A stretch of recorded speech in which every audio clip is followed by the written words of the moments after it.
Meus amados, você observa que onde eu li, o apóstolo Paulo aqui começa com a palavra bendito, pelo menos na nossa tradução. Mas ele aqui está enviando essa carta aos Efésios e ele tem o objetivo de agradecer, mostrar o que Deus fez pela igreja de Éfeso, que são os Efésios, e por ele, por Paulo. E os versos que vão do capítulo, versículo 3 até o 14, que nós não vamos incluir, é só até o 6, nós vamos abordar. Eu quero repassar aos irmãos o que é que descreve nesses versículos do 3 ao 14. Aqui descreve o plano de Deus para a salvação em termos passado, você vai ver do 3 ao 6, que é a eleição. Termos presente, a redenção, do versículo 6, parte B, ao 11, em termos de futuro, que é a herança, dos versículos 12 ao 14. E também, nesse trecho aí, desses versículos do 3 ao 14, nós podemos ver também uma ênfase ao Pai, Deus Pai, versículo 3 ao 6. Bendito Deus e Pai do nosso Senhor Jesus Cristo. Até o 6, ele aborda aí falando do Deus Pai. Ele também fala do Deus Filho, versículos 7 e ao 12. Por exemplo, 7, no qual temos a redenção pelo seu sangue, a remissão dos nossos pecados. Aí no 9, desvendando o mistério da sua vontade, segundo o beneplácito que propusera em Cristo. Então ele foca aqui Cristo, o Filho. E também refere-se ao Espírito Santo, verso 13. Em quem também vós, depois que ouviste a palavra da verdade, o evangelho da vossa salvação, tendo nele crido, foste selado com o Espírito Santo da promessa. Então Paulo destaca aqui as três pessoas da Trindade. Ele destaca a Trindade envolvida na salvação da humanidade, envolvida na salvação da sua igreja, do seu povo. É importante observarmos isso. Mas o que nós queremos destacar, irmãos, é o que Paulo, qual é a motivação de Paulo aqui em bendizer a Deus, em louvar a Deus. Qual é o motivo? Qual é a base do seu louvor a Deus? Até porque os irmãos sabem muito bem que Paulo, sendo hebreu, mas ele tinha desconhecimento da graça que havia sido revelada em Cristo. Ele foi surpreendido, ele foi transformado, e essa graça que o surpreendeu, que o transformou, que ele está louvando aqui por ter recebido os seus benefícios. Então, eu gostaria de falar a respeito de predestinados em Cristo ou eleitos em Cristo. Paulo fala das duas coisas. Ele fala aqui que ele nos escolheu, que a escolha refere-se à eleição, e lá mais acima, mais embaixo, ele fala da predestinação, que de uma certa forma refere-se à mesma coisa. Então, meus amados, qual é a atitude de Paulo diante das bênçãos divinas? Então, Paulo, ele vê o que Deus fez com ele e o que Deus fez com os irmãos de Éfeso, a igreja de Éfeso. Que foi exatamente abençoar espiritualmente. Então, observe, a primeira, algo a ser destacado aqui nesse versículo, Paulo louva a Deus pelas bênçãos espirituais. É isso que ele está dizendo. Bendito Deus e Pai do nosso Senhor Jesus Cristo. Ele está bendizendo, ele está louvando, ele está exaltando a Deus, que nos tem abençoado com toda sorte de bênçãos espirituais nas regiões celestiais em Cristo. Atente para isso. A palavra bendito significa elogiar ou louvar. Esse, de acordo com as escrituras e em tantos outros textos, é o dever de toda a humanidade, é o dever supremo, louvar, elogiar e exaltar e louvar Deus. Por quê? Porque Ele é Deus, Ele é o Criador e sustentador de todas as coisas, até dos ímpios, nós sabemos disso. Então é uma obrigação. A gente olha para a natureza, para os pássaros, e a gente sabe que todos eles, se houver algum que não faça barulho, aquele barulho não é sem motivo, é exatamente para louvar a Deus, o seu Criador. E nós, criaturas que raciocinamos, que pensamos, que temos um raciocínio muito mais elevado do que os pássaros ou qualquer outro animal, nós temos que também ser motivados em louvar e elogiar a Deus, esse nosso Criador. Você pode observar que lá em Romanos, capítulo 1, do verso 18 ao 21, Paulo destaca isso, que Deus criou a humanidade, e você sabe muito bem, os irmãos sabem muito bem, a primeira pergunta do breve catecismo, qual foi o objetivo do homem ter sido criado? Ele foi criado para glorificar Deus.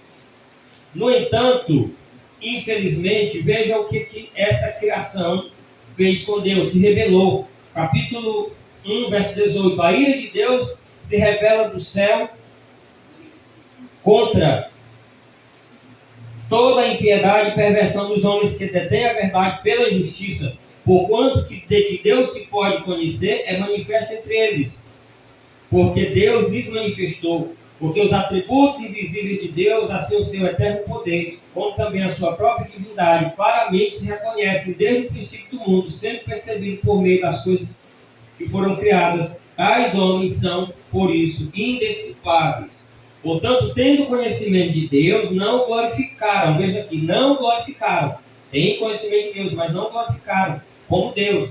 Nem lhe deram graças, antes se tornaram nulos em seus próprios raciocínios, obscurecendo-lhes o coração insensato. Por isso que no verso 18 diz, a ira de Deus se revela do céu contra toda a impiedade e perversão dos homens que detêm a verdade pela injustiça.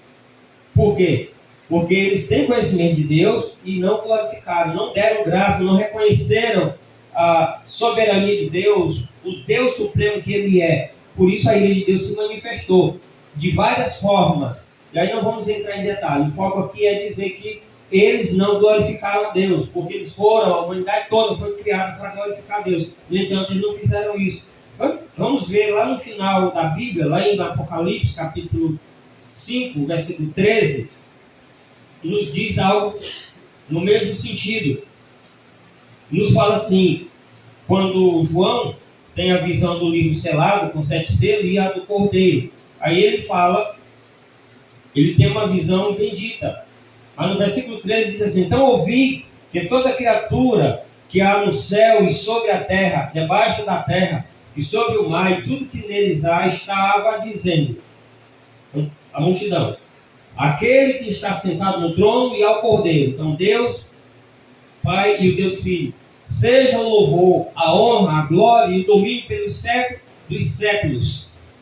Meus irmãos, o objetivo da palavra de Deus ter se revelado a nós é para que nós, olhando para ela, pudéssemos lê-la, pudéssemos meditar nela e ela viesse transformar, para nos fazer olhar para esse que está sentado no trono e para o Cordeiro, e falarmos as mesmas coisas que está sendo dito aqui no versículo 13, aquele que está sentado no trono é o Cordeiro, seja o louvor, seja a honra, a glória e o domínio pelos séculos dos séculos. Nós temos que ter esse entendimento e fazer isso de todo o coração, no momento do culto, mais ainda, porque é o momento onde que a igreja do Senhor, o povo de Deus, se reúne para louvar e exaltar. No momento que você estiver em casa, dirigindo, pilotando a sua moto, no trabalho, seja onde for, da mesma forma, o Senhor nos criou para louvarmos, para nós louvarmos Ele. Então, e Paulo aqui, meus amados, ele elogia e louva, porque reconhece quem é Deus. E aí ele reconhece mais ainda, além de ele ser o Deus, criador de todas as coisas, sustentador das nossas vidas,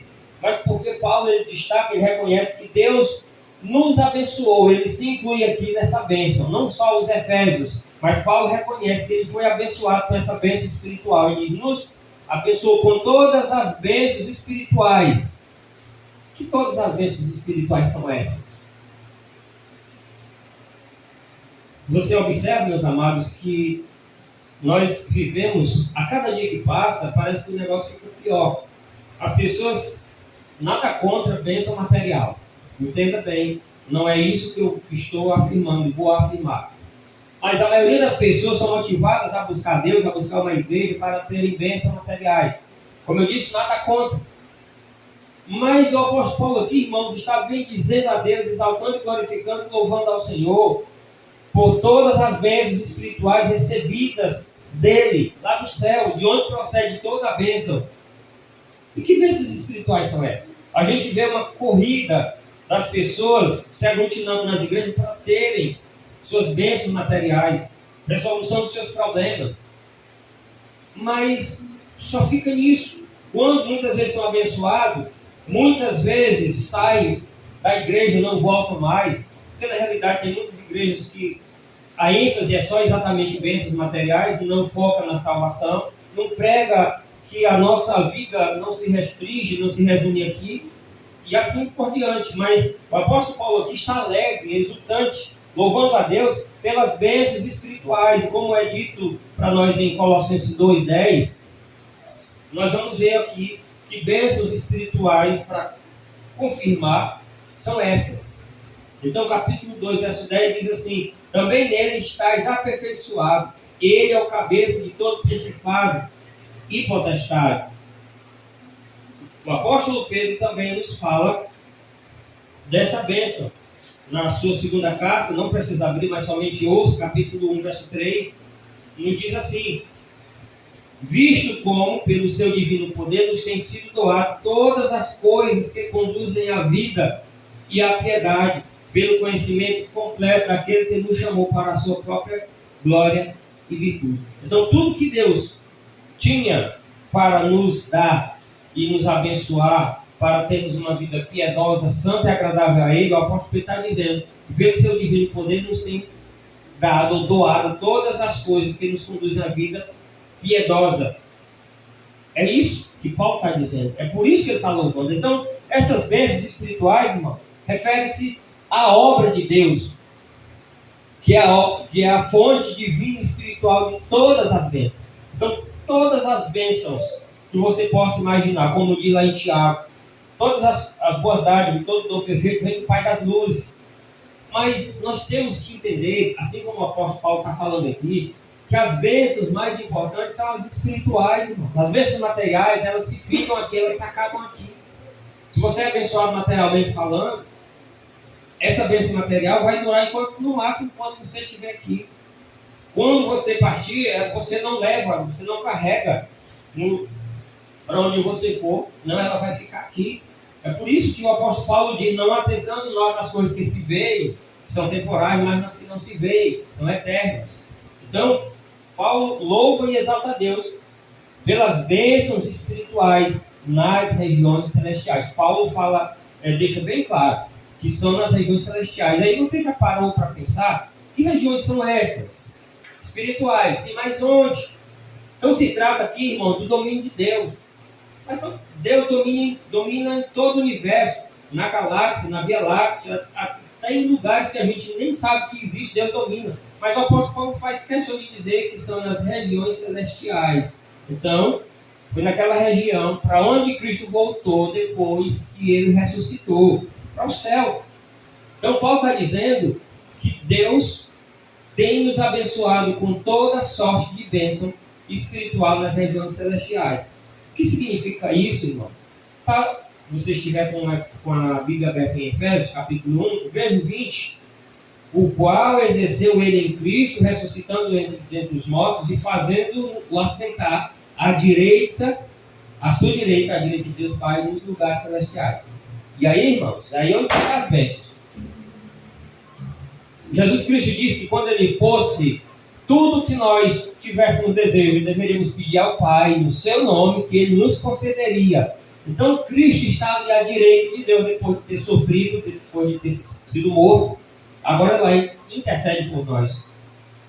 Continuamente, ele é o nosso sumo sacerdote eterno e intercede por nós. Então, a gente tem a certeza de que os nossos clamores, as nossas petições, as nossas orações não ficarão sem resposta, porque naquele em quem cremos, aquele que morreu por nós, aquele que é o nosso sumo sacerdote, aquele que morreu no nosso lugar, agora está à direita de Deus.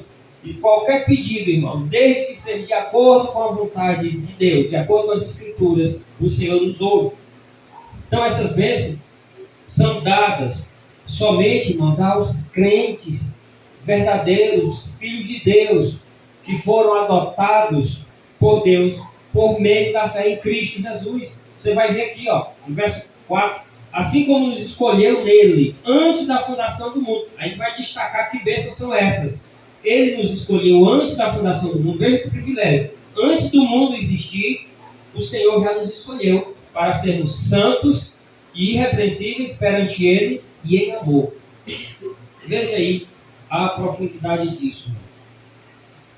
Que bênçãos grandiosas são essas. E às vezes, irmãos, nós não atentamos para essas bênçãos e queremos muitas vezes nos envolver, nos vender, comprometer a nossa fé com bênçãos passageiras, com bênçãos na realidade que terminam, porque nós não atentamos para a grandiosidade dessa bênção aqui. Você já imaginou, irmãos?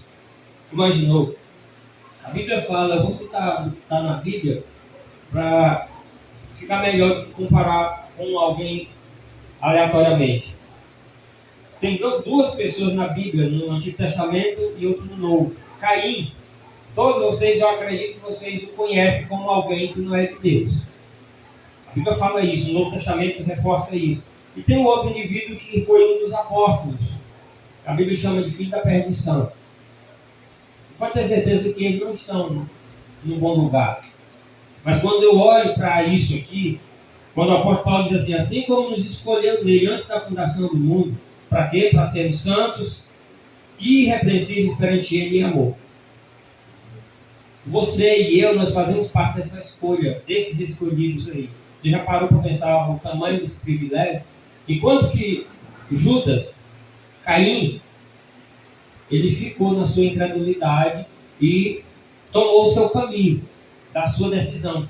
Quero aqui falar, destacar rapidamente, quando Deus escolhe, Ele tem a iniciativa.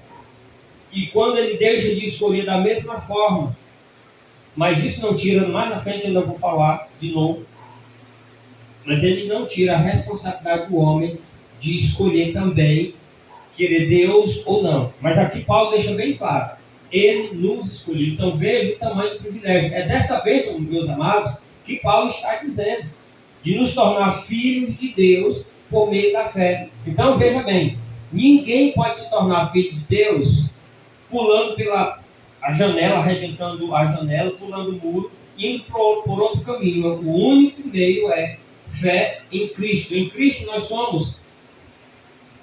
nos tornamos santos e nos tornamos filhos adotados, que é o que nós vamos ver já já aqui. Então, meus amados, de tal maneira, isso é maravilhoso ver, que aquilo que Cristo é, ou que Ele tem, é dos seus filhos também. Por exemplo, a retidão. Cristo é reto? É, mas a sua retidão não pertence só a Ele. Ele concedeu, irmãos, a pecadores como eu e cada um de vocês. É isso quando Paulo fala que nos tornamos filhos. Não é à toa que o apóstolo Paulo também lá em Romanos diz que ele é o primogênito entre muitos irmãos. Então ele representa, assim como Adão, infelizmente, sendo nosso representante lá no paraíso, e ele caiu, ele não cumpriu. Cristo sendo nosso representante, ele foi o primeiro a cumprir tudo, morreu na cruz e ressuscitou. Aí o apóstolo Paulo diz que ele é o nosso primogênito entre muitos irmãos. Tudo o que ocorreu com ele, sofrimento, claro, menos a cruz, dificuldade, lutas aqui neste mundo nós haveremos de passar, mas a Bíblia nos diz, já estarei lendo Romanos 8, 16, 17, comprovará isso. Então, nós vamos herdar de Cristo, irmãos, a sua retidão, os seus recursos, os seus privilégios, a posição e o poder. Se você tem dúvida disso, abra lá em Romanos, acredito que não, mas veja lá em Romanos 8, por favor, o que Paulo fala a respeito disso. Romanos 8, 16 e 17, quando ele diz assim, O próprio Espírito testifica com o nosso Espírito que somos filhos de Deus. Quando a gente fala isso para a nossa família que é incrédula, para um amigo, ele não entende isso, não aceita isso. Mas Paulo está dizendo, e cada irmão sabe que na sua cabeça tem uma confirmação que você pertence a Deus. Por mais fraco, pecador, deslize aqui ou deslize acolá, mas o Espírito confirma com a sua mente, com o seu Espírito, que você pertence a Deus. Aí o verso 17 amplia mais o entendimento. Ora, se somos filhos, que é o que está sendo afirmado aqui em Efésios, somos também herdeiros. Herdeiros de Deus e co-herdeiros com Cristo. Então Paulo deixa bem claro que nós herdaremos tudo de Deus por causa de Cristo. Se com Ele sofremos, com Ele também seremos glorificados. E aí é onde que entra essa glorificação. Antes da glorificação, irmão, nós já temos privilégio. Nós fomos adotados. Nós não estamos aqui no mundo à toa, de maneira que a gente, morrendo, não sabemos para onde iremos. A Bíblia nos garante para onde iremos. Nós somos herdeiros em Cristo Jesus. Somos herdeiros. E aqui vamos para a segunda parte, onde diz que a segunda parte está aí no versículo 4, que Ele nos escolheu nele para sermos santos. E em toda a Escritura, irmãos, nós vemos a doutrina da eleição. Se não é isso comum para você, lá em Deuteronômio 7,6, é nos dito que o povo de Israel foi escolhido. Em Isaías 45:4, também da mesma forma. E em João, capítulo 6, verso 44, ele diz que também nós fomos escolhidos. Eu vou ler rapidinho aqui João 6, 44.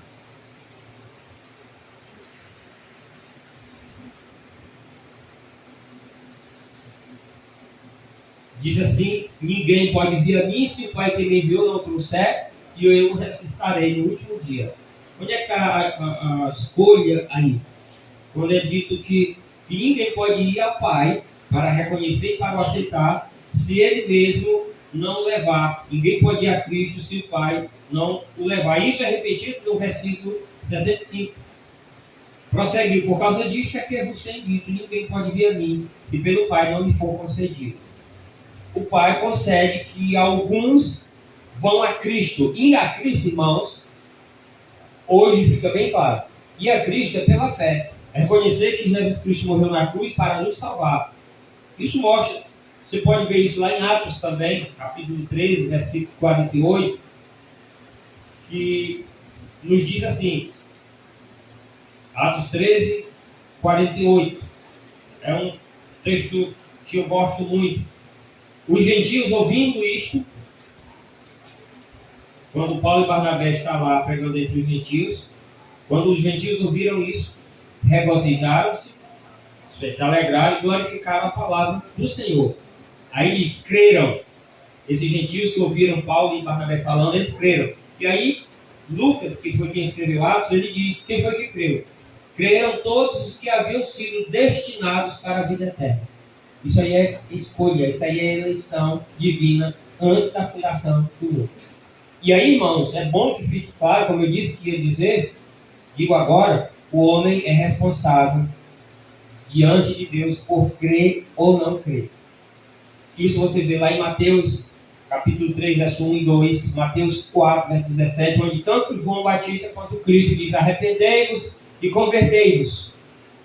Arrependei-vos e convertei-vos. De quem é a responsabilidade da conversão, da mudança, da escolha de querer continuar numa vida de pecado ou arrepender-se e crer em Cristo, olhar para Cristo? O próprio Cristo, irmãos, quando estava pregando, ele disse para os fariseus que sempre interpelavam: quem és tu? Nos diz abertamente.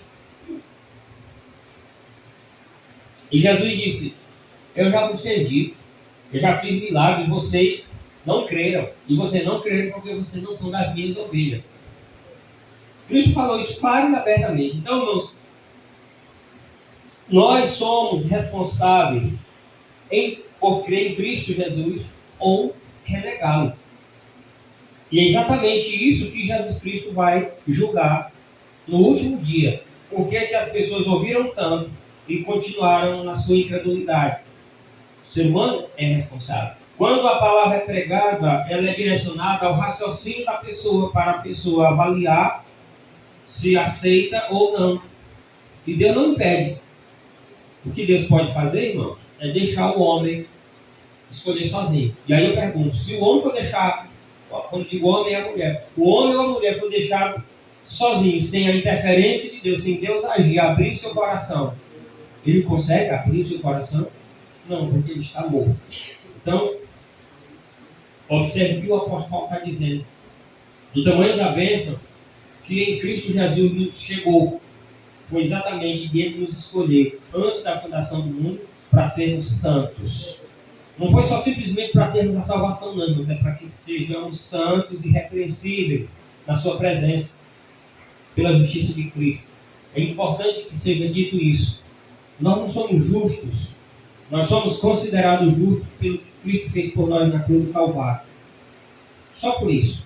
Se Ele não tivesse feito nada no Calvário por nós, nós continuaríamos com nossos pecados e seríamos condenados eternamente. Mas pela sua graça, pela sua misericórdia, nós somos o que somos. A sua justiça está sobre nós.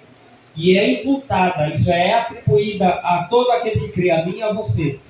Tirando a justiça de Cristo, irmãos, nós somos dignos e merecedores da condenação eterna. E isso Paulo fala aos Filipenses 3,9, diz assim: e ser achado nele, em Cristo, não tendo justiça própria, o ser humano não tem, mas que procede da lei, senão a que é mediante a fé em Cristo, a justiça que procede da fé em Cristo, a justiça que procede de Deus, baseada na fé. Então qualquer pessoa, irmãos, no dia do julgamento, que obrigatoriamente estará diante do tribunal de Deus, de Cristo, porque o juiz vai ser Ele, Cristo, ele não vai ter o que dizer de si mesmo, a não ser apresentar de que a justiça de Cristo está sobre ele, que é essa que Paulo está falando, tanto aos Efésios quanto aos Filipenses. E aqui, irmão, nós vamos para a última parte,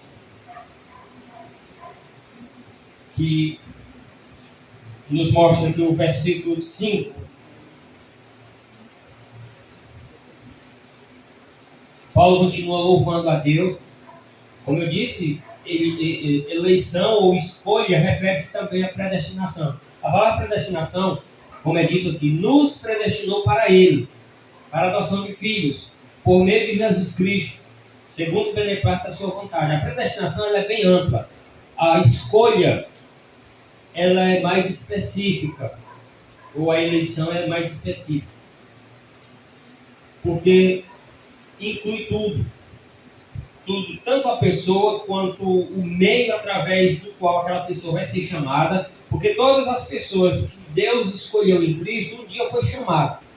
Cada um de vocês tem uma história para contar, quando Deus tocou no seu coração, e esse toque foi o suficiente para você deixar os seus pecados e se voltar para Deus. Então isso inclui a predestinação. E aqui, Paulo louva a Deus, mais uma ação de louvor, de exaltação, de elogio a Deus, pelo fato de ter nos predestinado para filhos, como eu já li no versículo 5, o versículo 6 diz assim: para louvor da glória da sua graça, que Ele nos concedeu gratuitamente no amado. O amado aí é Cristo. É claro, irmão, que ainda tem uma vírgula, daria para a gente continuar, mas eu vou me limitar até o versículo 6, onde nós vamos meditar nessa última parte e finalizar. Então, Paulo louva a Deus por ter sido predestinado para filhos. Você observa, irmãos, que em cada uma das sentenças, Paulo louva a Deus pelas bênçãos espirituais. Que bênção é essa? Ter sido eleito. Ponto 2, versículo 4. Paulo louva a Deus porque Deus nos escolheu nele. Para quê? Para sermos santos. E a última aqui é: Paulo louva a Deus, essas bênçãos todas, porque Deus o predestinou para filhos. E o fato de ter sido predestinado para ser filho, como é dito aqui, eu já li no verso 5, tem um resultado, irmãos. Nada acontece sem uma causa primária. Predestinado primeiro para um objetivo específico. Não vamos nos esquecer disso. Não vamos nos esquecer disso. Observe bem que Paulo fala aqui aos Romanos, capítulo 8, 15. Porque não recebeste o espírito da escravidão para viver outra vez atemorizado, mas recebeste o espírito de adoção, baseado no qual clamamos Abba Pai. Essa palavra Abba Pai refere-se à intimidade que o pecador passa a ter depois que foi adotado na família de Deus. E agora não é aquela conversa de um filho distante do seu pai, o qual não conhece bem. Não, depois que Cristo faz a sua mediação em morrer na cruz, em nos reaproximar de Deus, o pecador salvo, redimido e transformado, ele passa a ter aquela intimidade, aquela comunhão com Deus. E aqui, irmão, aproveitando que eu já abri aqui em Romanos 8, veja a sequência que o apóstolo Paulo nos coloca, que é um texto já bastante conhecido, capítulo 8, verso 29 e o 30. Ele diz assim: porquanto aos que de antemão conheceu, predestinar ou eleger. Porquanto aos que de antemão conheceu, também predestinou para serem conforme a imagem do seu Filho. Observe bem. Fomos predestinados ou eleitos para sermos conforme a imagem do seu Filho. Não foi para vivermos uma vida em pecado. Não foi para vivermos uma vida a nosso bel prazer de qualquer jeito. Não foi para vivermos uma vida que o agrade, que imite a Cristo. Imite a Cristo. Observe bem, irmão. O versículo 29 deixa bem claro que ele nos conheceu de antemão. E esse conhecer aí, irmão, não é uma visão prévia, que Deus lá na eternidade olhou para o futuro e veria que alguns de nós haveria de crer. Não é isso. Aqui, irmãos, esse conhecer é um conhecer de intimidade, que Deus já nos vê formado pela sua mão poderosa e nos separar para Ele. É essa a ideia. É a mesma ideia que você pode encontrar lá em Mateus capítulo 7. Eu sempre comparo essas duas referências porque são muito parecidas as duas. Observe bem, quando Jesus fala dos falsos profetas, lá no capítulo 7, na última parte da pregação de Cristo, ele fala de que muitas pessoas, muitos falsos profetas, líderes ou não líderes, mas ele diz no verso 21, nem todo aquele que me diz Senhor, Senhor entrará no reino do céu, mas aquele que faz a vontade do meu Pai que está no céu. Muitos naquele dia hão de dizer, Senhor, Senhor, porventura nós não temos profetizado em meu nome, em teu nome, e em teu nome não expelimos demônios, e em teu nome não fizemos muitos milagres.